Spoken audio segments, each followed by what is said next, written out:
Hello and welcome to the Geek Den for our special look at the Kobayashi Maru from the Star Trek Starship collection.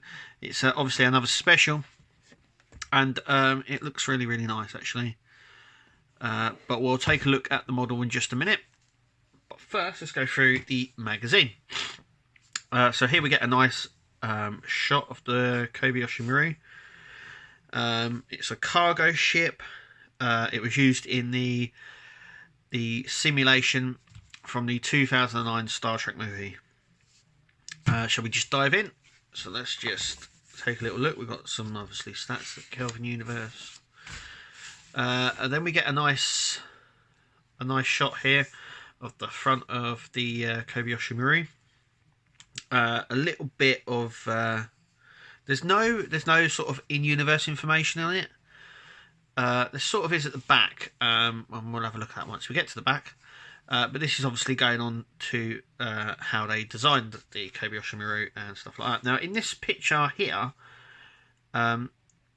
the cargo pods, which are these sections here, look slightly bigger. I believe they're open. That these pod things open slightly, and I think that's why some people have maybe got a bit confused on why it looks different, why the ship looks different than it does on screen. And it appears these pods have opened. I might be wrong. Yep, the original Kobayashi Maru was explained in a book here, so this is like a rough design of what they wanted, and obviously back on the Wrath of Khan, I do believe it was, it appeared as like a graphic sort of thing. So but I really like these two designs. They come up with these two different designs here, and actually I really like both of them. I prefer this top one for some reason, but yeah, designs are really good anyway. And then we come on to the CG of it, and this explains that actually the ship was basically redesigned and dressed as other ships. The Armstrong, I do believe this is from the Kelvin Universe. Now this bit here goes on to ILM. So the digital process they went through to create the shots for the new Star Trek movies. So this is just more in-depth stuff. Then it goes through how they did the digital effects to create the scenes, and J.J. Abrams was on hand and stuff like that.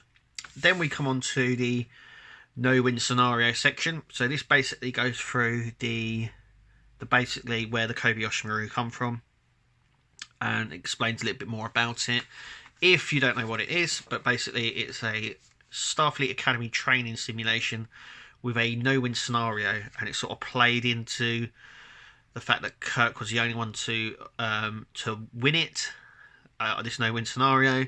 Obviously he cheated, but it sort of plays on the effect of the Wrath of Khan, where you know, there wasn't a no-win scenario, yet Kirk seemed to make there was one. There was a way out.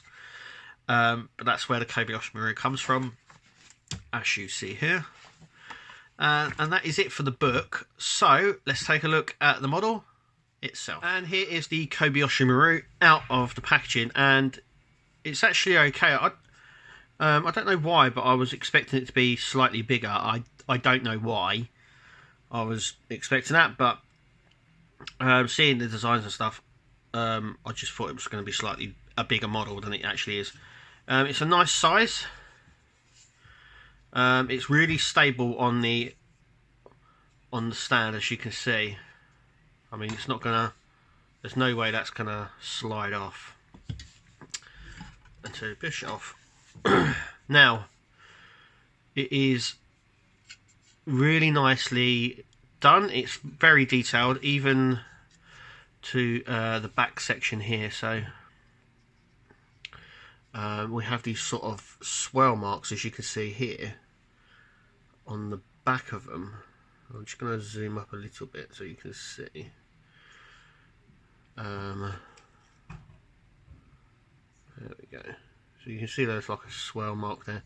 It's got some marks down here. Obviously these are the Here we have the impulse engines and some more running lights here.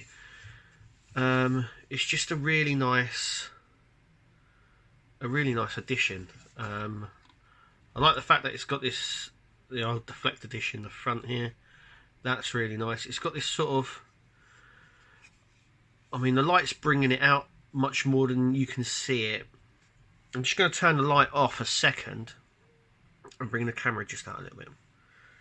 I'm just going to turn the light off a second. Okay, so you can see it, so it's a lot darker. But it has this sort of Federation sort of patchwork. It's really nice, this sort of patchwork design, camo sort of looking, especially underneath. I mean, you can really make that out there. Let's just turn that back on. There we go.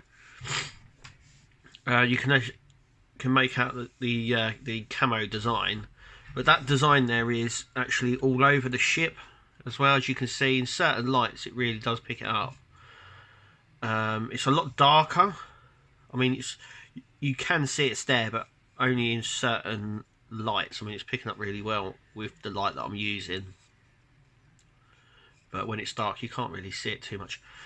Also as well, I think some people have pointed out that the word Kobayashi Maru and ECS-1022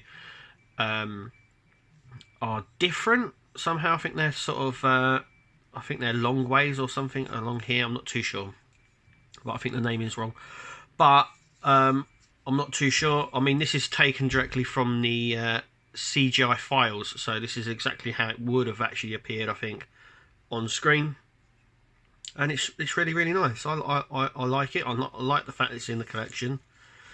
Yeah, it's got some really nice detailing extras, like the thrusters here, and that. I mean, it's in the episode in the film we see it at a slight angle, and I think it's actually like that. And it looks like these pods here are bigger. I'm just wondering whether these pods are either light in the film or they open, because these are all cargo pods. So I wonder if they've opened and they've got them opened on the film. But the nacelle there is, it's got the old light, the see-through plastic here. There's no other see-through plastic on it. They sort of remind me of a very TOS design, with the little fin on the nacelle here and stuff. The only difference, I mean, if these were orange, and it would really be like a sort of a callback. I like the deflector as well, which is painted as well. The centre there is painted. But that's really it. I mean, it is what it is. I'm glad that we've got it. I'm glad that we saw it. We probably won't see the Kobayashi Maru because it's just a simulation. Another thing as well is noting, a lot of people have said, shouldn't it be ECS Kobayashi Maru? I sort of put that down, really. I mean, it doesn't really explain it too much, but I sort of put it down to the point that this is a Federation cargo ship. Sort of cargo stuff was becoming a bit obsolete, so this maybe was like a transition between the two before they dropped the ECS. I don't know. Anyway, it is what it is. That is the Kobayashi Maru. Hope you enjoyed the video. Click to subscribe. Check us out on Twitter, and hopefully see you at the next video.